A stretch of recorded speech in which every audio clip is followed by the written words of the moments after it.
Hello दोस्तों, tomato sauce एक ऐसी चीज़ है जो हर किसी के घर में यूज़ होती है, खास करके अगर आपके घर में बच्चे हैं तो आज मैं आपको घर पर ही बताऊंगी एकदम आसानी से बन जाने वाली टोमेटो सॉस, वो भी बिना प्रेजर्वेटिव्स के और बहुत ही कम इंग्रेडिएंट्स के साथ।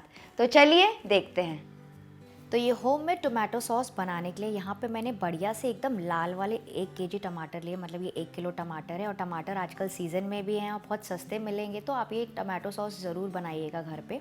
और कोशिश करके ना बेस्ट क्वालिटी के टमाटर लीजिएगा, इस तरह से एकदम जो लाल वाले होते हैं ना, वही सबसे अच्छे होते हैं सॉस के लिए। अगर आप बहुत ज़्यादा गला हुआ या फिर थोड़ा भी गंदा टमाटर लेंगे ना, आपको लगेगा कि चलो एक पुराना पड़ा है, थोड़ा सा नरम टमाटर पड़ा है, उसको ले लेती हूँ ये सोच के कि सॉस में चल जाएगा, वैसा बिल्कुल भी मत कीजिएगा। उससे क्या होगा ना, आपकी सॉस ज़्यादा दिन तक की नहीं चलेगी, जल्दी से ख़राब हो जाएगी। तो ये देखिए एकदम बढ़िया से टमाटर है मेरे पास, ये इसको मैंने अच्छे से वॉश कर लिया है। अब हम इसको काट लेंगे। तो काटने के लिए यहाँ पे मैं चॉपिंग बोर्ड यूज़ कर रही हूँ, तो इसका सबसे पहले ऊपर का हिस्सा निकाल लेंगे और फिर इसको 2 टुकड़ों में डिवाइड कर लेंगे और फिर इसको ऐसे रफली चॉप कर लेंगे, छोटे बड़े टुकड़े जैसे भी आपको इजी पड़ रहा है वैसे भी हम इसको पीसने ही वाले हैं। तो सारे टमाटरों को इस तरह से काट लीजिए।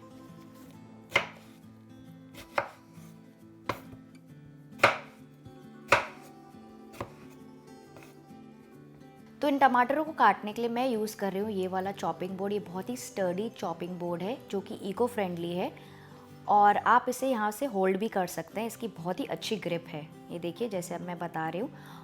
और इसे आप ऐसे सर्विंग भी यूज़ कर सकते हैं, मतलब इसको ऐसे सर्विंग प्लेट आप यूज़ कर सकते हैं, इसको इसके ऊपर कुछ रख के जैसे रेस्टोरेंट्स में किया जाता है। और ये लिमिटेड एडिशन है, तो मेरे को ये बहुत ज़्यादा पसंद आया इसलिए मैंने अपने लिए ऑर्डर कर दिया है। अगर आपको भी ये पसंद आता है तो आप नीचे डिस्क्रिप्शन में दिए गए लिंक में ऑर्डर कर सकते हैं।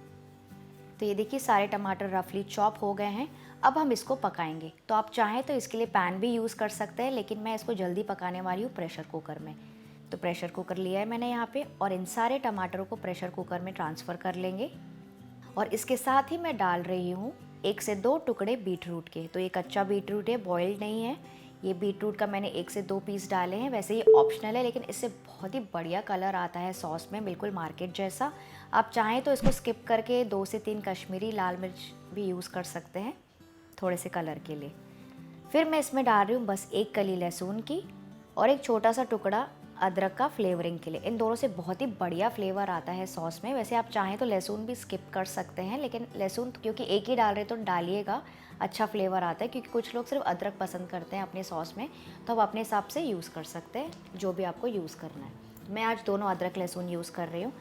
फिर अब इसको थोड़ा सा ऐसे चला लेंगे। तो ये सॉस बनाना बहुत ज़्यादा इजी है और आपने देखा इसके लिए कुछ तेल घी कुछ भी डालने की ज़रूरत नहीं पड़ी बेस में, सिर्फ डायरेक्टली हमने सारे टमाटर डाल दिए हैं। इसको थोड़ा सा ऐसे मिक्स कर लिया। अब इसके ऊपर डाल देंगे बिल्कुल थोड़ा सा पानी, करीबन 1 कप पानी आप यूज़ कर सकते हैं इतने टमाटरों के लिए, और इसे भी मिक्स कर लेंगे। नॉर्मली कुछ लोग ना इसमें वो जो दालचीनी होती है और जो लौंग होती है ना, उन दोनों को एक पोटली में बांध के इसमें डालते हैं। जैसे नॉर्मली हम नहीं वेज पुलाव या फिर वेज बिरयानी के लिए एक पोटली बांध के डालते हैं चावलों में, ताकि उसमें चावलों में फ्लेवर आ जाए। वैसे ही फ्लेवरिंग के लिए इसमें एक छोटी पोटली डाली जाती है लौंग और दालचीनी की, लेकिन मैं वो नहीं डाल रही हूँ क्योंकि मैं बाद में इसमें वैसे भी आधा टीस्पून गरम मसाला डालने वाली हूँ, तो उसमें वो सारे फ्लेवर्स होते हैं। अब इसे ढककर पकने देंगे करीबन 3 से 4 सीटी बजने तक, जैसे कि सारे टमाटर बढ़िया तरीके से एकदम सॉफ्ट हो जाएं। तो इसमें 4 सीटी बज गई और अब इस कुकर को ठंडा होने देंगे, मतलब इसका जो विसिल का प्रेशर है ना पूरा निकलने देंगे, उसके बाद ही हम कुकर को खोलेंगे। तो ये देखिए इसका पूरा प्रेशर निकल गया है। अब इसे खोल कर चेक करते हैं। ये देखिए टमाटर एकदम अच्छे से सॉफ्ट हो गए हैं। बस कुछ ज़्यादा हमें करना ही नहीं है, अब इसको अच्छे से ठंडा होने देंगे, उसके बाद मिक्सी में ट्रांसफ़र कर लेंगे। और अगर आपको इसी कंटेनर में यानी कि कुकर में या जिस भी पैन में आप बना रहे हैं उसी में आपको ब्लेंड करना है तो आप इसमें हैंड ब्लेंडर भी यूज़ कर सकते हैं, लेकिन मैं आज इसे ट्रांसफ़र कर रही हूँ मिक्सी में। तो अब ये मिक्सचर ठंडा हो गया, अब इसको हम ट्रांसफ़र कर लेंगे मिक्सी में। तो पहले मैं थोड़ा सा मिक्सचर डाल रही हूँ क्योंकि इसको मैं 2 बैचेस में पीसने वाली हूँ। ये देखिए एकदम स्मूथ प्यूरे तैयार हो गया टमाटरों का, और इसे पीसने के लिए ना एक्स्ट्रा पानी की ज़रूरत बिल्कुल भी नहीं पड़ी। जो पानी हमने उसमें डाला था ना पकाने के समय, बस वही पानी है, इसमें और एक्स्ट्रा कच्चा पानी नहीं डालना है। अब हम इसको छान लेंगे। तो एक बोल के ऊपर छन्नी रख लीजिए और अब इस टोमेटो प्यूरे को हम छान लेंगे ताकि इसके सारे रेशे और छिलके अलग हो जाएं और एक अच्छा सा स्मूथ बेस मिल जाए हमको। तो इसको अच्छे से छान लीजिए और इसी तरह से मैं इसमें डाल रही हूँ दूसरा बैच भी और उसको भी छानना स्टार्ट करेंगे। तो इसको ऐसे दबा दबा के छानते जाइए स्पैटुला से या चम्मच से। ये देखिए नीचे कितना गाढ़ा घोल तैयार हो गया है और मैं ऊपर आपको दिखाती हूँ। ये देखिए कितना सारे रेशे कचरा मतलब जो भी टमाटर का छिलके और दाने थे ना वो पूरे इसमें ऊपर आ गए हैं। तो इसकी वजह से जो हमारी टोमेटो सॉस है एकदम ही स्मूथ बनेगी मार्केट जैसी। तो ये हमारा टोमेटो प्यूरे रेडी हो गया है। ये बहुत ही अच्छा कलर का बना है क्योंकि हमने इसमें डाला था बीट रूट। बस अब इसको पकाना है हमें, जो कि सबसे इम्पॉर्टेंट स्टेप है। तो इसके लिए इसको किसी पैन में या फिर कढ़ाई में ट्रांसफ़र कर लेंगे। इसके लिए भी हमें कुछ तेल डालने की बिल्कुल भी ज़रूरत नहीं है। और अब इसमें बॉईल आने देंगे और इसे पकाएंगे मीडियम फ्लेम पर लगातार करीबन 6 से 7 मिनट के लिए, या फिर जब तक ये हल्की सी गाढ़ी होना ना स्टार्ट हो जाए, मतलब वो सॉसी कंसिस्टेंसी की आपको देख के ही पता लग जाएगा।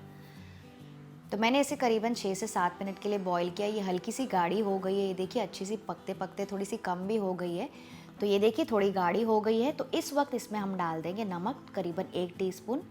तो फ्रेंड्स सॉरी मैं ये फुटेज दिखाना आपको भूल गई, वो थोड़ा सा मिस हो गया। तो इस वक्त आप इसमें नमक डाल दीजिए अपने स्वाद अनुसार। और नेक्स्ट मैं इसमें डाल रही हूँ करीबन 150 से 200 ग्राम शक्कर, या फिर जैसे मीठा आप पसंद करते हैं, थोड़ा कम ज़्यादा, क्योंकि हम आज इसको घर पे ही बनाने वाले हैं and homemade is the best. तो आप अपने हिसाब से इसकी स्वीटनेस और फ्लेवर को एडजस्ट कर सकते हैं। वैसे नॉर्मली 1 केजी टमाटर में ना उसका 1/4 हिस्सा शक्कर डलता है, यानी कि 1 केजी अगर आपने टमाटर लिया है तो आप बोल सकते हैं करीबन 200 से 250 ग्राम शक्कर आपको लगेगी। नेक्स्ट इसमें खटास के लिए मैं डाल रही हूँ आधा कप वाइट विनीगर। इससे तो खटास आएगी ही सॉस में बिल्कुल मार्केट जैसी, लेकिन साथ में ना इसको स्टोर करने में मतलब प्रिजर्व करने में भी मदद करेगा। तो इसकी वजह से आप सॉस को काफ़ी दिनों तक ही रख सकते हैं क्योंकि vinegar acts as a preservative. फिर थोड़ा सा स्पाइसीनेस और थोड़े से और कलर के लिए मैं इसमें डाल रही हूँ बस 1 टीस्पून लाल मिर्ची का पाउडर और बिल्कुल थोड़ा सा आप कह सकते हैं 1/4 चम्मच गरम मसाला। जैसे कि मैंने आपको बताया कि मैंने लौंग और दालचीनी की पोटली नहीं डाली थी, तो मैं यहाँ पे डाल रही हूँ बिल्कुल थोड़ा सा गरम मसाला।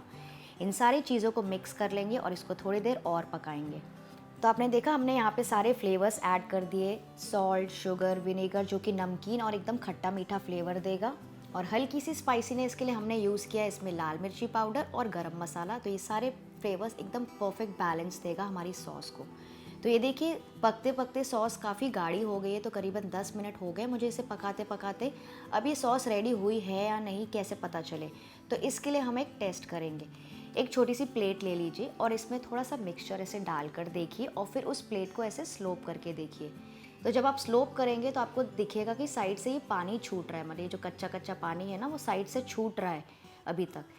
ऐसा नहीं होना चाहिए। अगर आपकी सॉस पक गई है ना, मतलब ये एकदम गाढ़ा रहेगा और ये तुरंत से स्लोप नहीं होगा। एकदम गाढ़ी कंसिस्टेंसी जैसे हमारी नॉर्मल सॉस की होती है वैसी होनी चाहिए।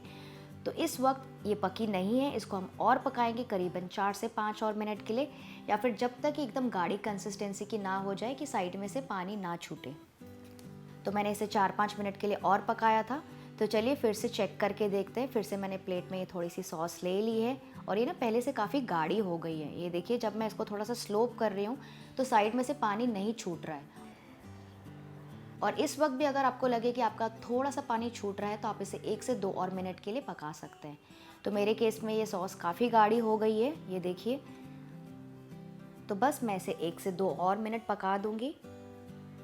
ये सॉस ना 1 महीने तक एकदम अच्छी रहती है, फ्रिज में आप कोई भी कंटेनर में डाल के रख सकते हैं। पर अगर आपको इसको प्रिजर्व करना है 1 साल तक के, मतलब आपको बॉटलों में डाल के रखना है इसको 1 साल तक के फ्रिज में या फिर बाहर, तो आप इसी मिक्सचर में जब आप पकाना बंद कर देंगे, मतलब जब आपकी सॉस पक जाएगी, गैस का फ्लेम ऑफ करके इसमें आप डाल सकते हैं 1 टीस्पून हल्के गर्म पानी में आप डाल सकते हैं आधा टीस्पून सोडियम बेंजोएट, जो कि एक प्रेजर्वेटिव है, ईजिली मिल जाता है मार्केट में।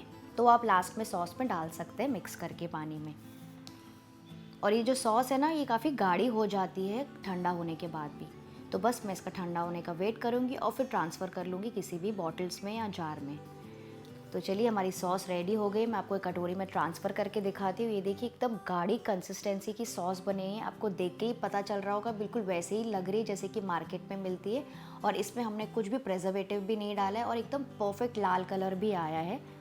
तो इसको ट्रांसफ़र कर लीजिए किसी भी जार में और बॉटल में और फिर स्टोर कर सकते हैं आप फ्रिज में और इन्जॉय कर सकते हैं इसे समोसा, सैंडविचेस और पराठास के साथ। तो फ्रेंड्स, आई होप आपको आज की बिल्कुल आसान सी रेसिपी पसंद आई। अगर हाँ तो इस वीडियो को लाइक, शेयर और सब्सक्राइब करना ना भूलिएगा। मैं आपसे मिलती हूँ अगले वीडियो के साथ। Happy cooking.